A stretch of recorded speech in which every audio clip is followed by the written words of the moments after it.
Tu crois maîtriser le SEO et pourtant tu n'existes pas sur ChatGPT ni Perplexity. Google, c'est complètement fini. Les prospects maintenant posent leurs questions à ChatGPT, Perplexity ou Claude. Et si tu ne sors pas dans les réponses, ton business est en train de mourir. Allez, je te montre exactement comment apparaître au sein des IA et cela en 2026. Je te révèle les vraies stratégies et spoiler, ce n'est pas en créant du contenu classique. Allez, c'est parti. Mais avant de commencer, merci pour tous vos messages de remerciement par rapport à AI SEO Genius. Vous tes très nombreux à profiter de l'offre à vie qui va se terminer là d'ici peu. En tout cas, tu as plus de 90 intelligences artificielles pour gérer tes réseaux sociaux, tes prospects et tout ton contenu.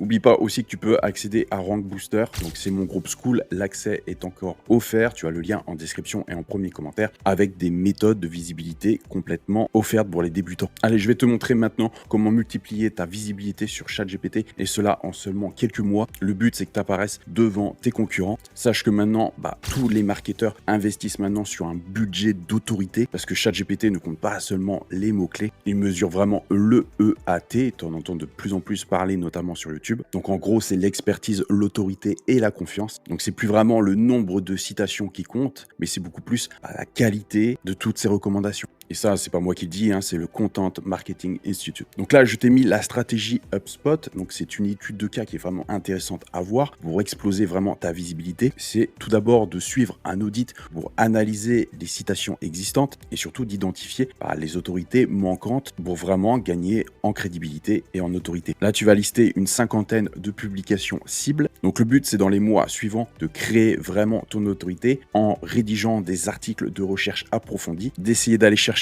10 citations d'experts reconnus et de soumettre à 20 publications dans ton industrie. Les mois suivants, tu vas vraiment consolider ton travail en suivant les nouvelles citations et en mesurant l'augmentation de ta visibilité. Et ensuite, bien sûr, tu ajoutes ta stratégie et tu réitères tes efforts. Attention sur les tendances actuelles, tout ce qui est forum, c'est en train de perdre énormément de trafic. Tu le sais, ChatGPT boostait énormément Reddit. Malheureusement, toute bonne chose a une fin. Alors, je vais t'expliquer pourquoi ça chute. C'est que la qualité des posts est complètement en dents de scie. Il y a beaucoup de contenus non vérifiés et d'opinions complètement subjectives. Il y a une invasion de réponses générées automatiquement par l'IA. C'est vrai que ChatGPT se fie beaucoup moins à Reddit et tout ce qui est forum et beaucoup plus aux médias pro et à la presse. Et ça, c'est le Search Engine Journal qui le met en avant. Donc, comment pallier à cette perte de trafic? Ça va être simple. Dans les premières semaines, tu vas faire un audit pareil de Reddit et Quora. Tu vas identifier les pertes de trafic par rapport à ça. Tu vas sélectionner 20 sources professionnelles, donc des journaux, des revues spécialisées et tu vas créer un calendrier édito de contenu. Dans les semaines suivantes, tu vas créer plusieurs articles techniques avec des recherches approfondies. Tu vas participer à certains webinaires d'experts ou même créer le tien. Et en faisant des interviews ciblées, tu vas avoir des mentions sur certains podcasts. Le but est après de consolider tout ça avec des relations avec les influenceurs du marché. Et ensuite, tu n'auras plus qu'à mesurer l'impact avec ChatGPT et vérifier ton classement. Attention aussi, il y a un format qui est complètement dominant avec ChatGPT, ça va être la vidéo, puisque 73% des réponses mentionnent ou conseillent des vidéos. Et c'est vrai qu'en 2023, on était plus à 12% de réponses en lien avec des vidéos, et aujourd'hui, on est plus à 73%. Donc tu vois qu'il y a une explosion, et on va de plus en plus vers cette tendance-là. Donc c'est pour ça que même chose, si tu ne fais aucune vidéo aujourd'hui, il serait très bon de t'y mettre pour apparaître dans ChatGPT. Donc bien sûr, faire des vidéos pour être connu et reconnu vis-à-vis de ta marque, c'est pas nouveau. Mais en tout cas, si tu as déjà des vidéos, sache que ChatGPT aujourd'hui est aveugle. Alors ça ne sera peut-être pas le cas dans les années futures, mais en tout cas aujourd'hui, il ne peut pas regarder des images ni écouter le son, même si aujourd'hui Gemini peut le faire. Donc pour rendre tes vidéos un peu plus lisibles pour ChatGPT, il faut juste faire une transcription du texte original. Donc l'IA va pouvoir lire ce texte et donc indexer plus rapidement ta vidéo dans son écosystème. Tu ajoutes un chapitrage détaillé pour que ChatGPT comprenne exactement de quoi tu parles. Il faut que le titre de ta vidéo soit vraiment très explicite, puisque plus ça sera vague,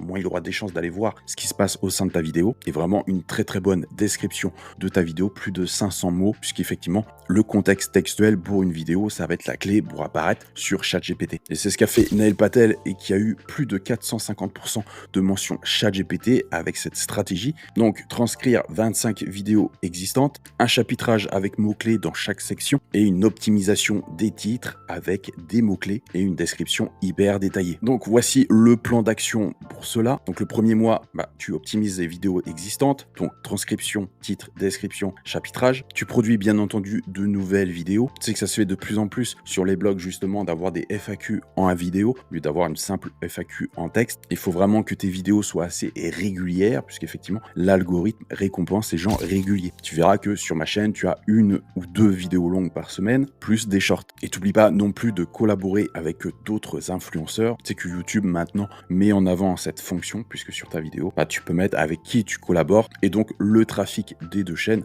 est polarisé sur la même vidéo. Donc le futur de la recherche, il est assez simple, hein, c'est d'être recommandé avant même que l'utilisateur le demande, puisque ChatGPT est entraîné sur les données de l'utilisateur, donc ses préférences, ses habitudes, et que le moteur IA va détecter des patterns, il va comprendre le contexte, et donc il va suggérer quelque chose avant même que l'utilisateur le demande. Et le but, c'est vraiment que les utilisateurs voient ton contenu avant même de le chercher. Pour ça, c'est simple, hein, tu choisis 5 à 10 sujets récurrents, tu crées du contenu autour de ça. Il faut vraiment que tu publies chaque semaine. Et si tu publies sur quelque chose qui est vraiment très spécifique, bah, ChatGPT comprendra que tu es vraiment l'expert et la référence dans ce domaine. Alors bien sûr, si tu choisis un sujet très concurrentiel, ça va être compliqué, parce qu'il y a des gens qui sont implantés là depuis plus longtemps que toi. Mais si tu vas vraiment chercher une sous-niche, je prends l'exemple de la minceur par exemple, parce que ça parle à tout le monde. Bah, si tu parles juste de mincir de manière générale, tu vas pas toucher grand monde, puisque c'est beaucoup trop généraliste et beaucoup trop de blogs sont déjà implantés sur la minceur en général. Mais si tu dis mincir grâce à la technique ou méthode OMAD destinée aux hommes de plus de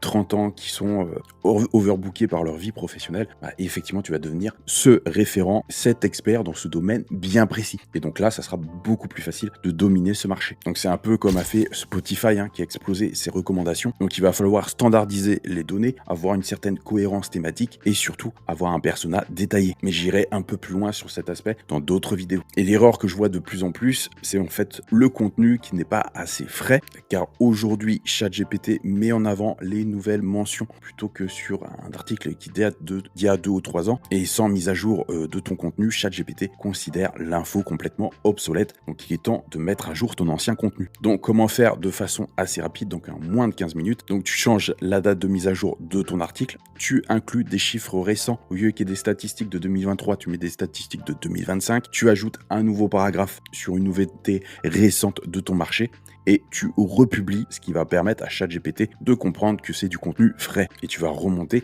instantanément dans les suggestions de ChatGPT. Et ça, c'est l'une des astuces majeures et l'une des plus fortes qui est facile à réaliser. Et si tu fais un article par jour, ça va te prendre entre 10 et 15 minutes selon ta rapidité, bah, tu as 30 articles vraiment tout frais par mois, plus les nouveaux que tu vas faire. Donc effectivement, c'est un gain de visibilité immédiat. Là, je t'explique la stratégie qu'a fait TechCrunch. Donc en gros, les premières semaines, ils ont créé un calendrier édito sur 90 jours. Ils ont établi un protocole de mise à jour de leurs anciens articles. Et tu vois que dans les semaines suivantes, ils ont publié 5 articles par semaine minimum et mis à jour 10 articles existants par semaine. Ils ont diversifié les formats de contenu et petit à petit, ils ont automatisé les alertes d'update. Ils ont augmenté à 7 articles par semaine. Et ils ont eu un système de curation de news, ce qui leur permet justement d'avoir un impact sur la visibilité ChatGPT. Attention aussi, ChatGPT regarde la réputation et la confiance. Donc il lit pas seulement les étoiles, mais il lit aussi les avis, tout ce qui est dit et les sentiments sur une marque. Et c'est là où il va être très important de répondre aux avis et aussi aux avis négatifs. Donc il faut par rapport à ça que tu aies une vraie stratégie de réponse et pas seulement dire oui, c'est un concurrent qui a fait cet avis. Non, il faut que tu te montres proactif et que tu ailles dans le sens de l'utilisateur et aussi remercier tous les avis positifs. Mais pour ça, il faut que tu aies une template de réponse par rapport à un avis positif ou à un avis négatif. Bien sûr, le but est aussi d'être proactif et de demander des avis et de monitorer tout ça en temps réel. Mais pareil, je ferai une vidéo dédiée à ce sujet. Et attention, c'est pas parce que ton contenu aujourd'hui n'est pas boosté qu'il ne sera pas demain. Le tout, c'est d'être vraiment constant, puisque tu vois, là, je t'ai mis le cas Buffer, qui publie 3 articles par semaine et met à jour ses 100 meilleurs articles, cela chaque trimestre. Et donc, il a une visibilité maintenue. Et Buffer, c'est quasiment que du blog. Et tu vois que grâce à cette stratégie, ils apparaissent sur énormément de mots-clés. Donc aujourd'hui, on ne veut plus parler uniquement aux humains, mais on parle aussi aux IA. Donc pour l'audience humaine, ça va être des titres accrocheurs, une table des matières, des résumés concis. Et pour l'IA, ça va être effectivement des H1, des H2, une bonne hiérarchie dans la structure des titres, un schéma markup précis et des métadonnées, que ce soit les tags ou les descriptions qui sont vraiment optimisées. Et c'est ce qu'a fait Moz par exemple, qui a optimisé non seulement pour les humains, mais aussi pour les IA. Et ils ont eu leur trafic qui a fait x2 selon une étude d'optimisation de contenu en 2025. Donc là, je t'ai mis ta roadmap complète. Donc oublie pas d'optimiser tes vidéos, la fraîcheur de ton contenu. Regarde vraiment la réputation de ton entreprise. Fais vraiment une transition, moins de forums et plus de professionnels et tu verras ta visibilité sur ChatGPT progresser à grands pas. Alors là, il y a eu beaucoup de théories. On va passer tout ça en pratique dans les prochaines vidéos. D'ailleurs, tu me dis en commentaire ce que tu veux voir en priorité. N'oublie pas que tu as le School avec l'accès offert pour te montrer les techniques débutants. Je te dis à bientôt pour une nouvelle vidéo. C'était Max de Référencement IA.